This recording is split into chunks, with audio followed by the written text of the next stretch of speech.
इस वीडियो में मैं लाया हूँ इन तमाम अल्फाज की इंग्लिश। तो आइए शुरू करते हैं। माजी, माजी को इंग्लिश में कहते हैं पास्ट। माजी, पास्ट।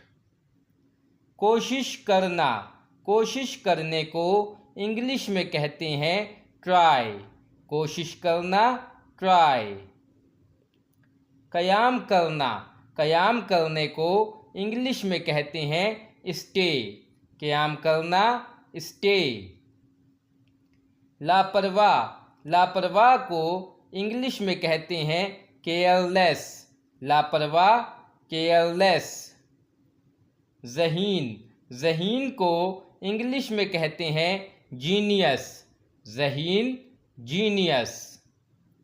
ज़िंदगी, ज़िंदगी को इंग्लिश में कहते हैं लाइफ। ज़िंदगी, लाइफ।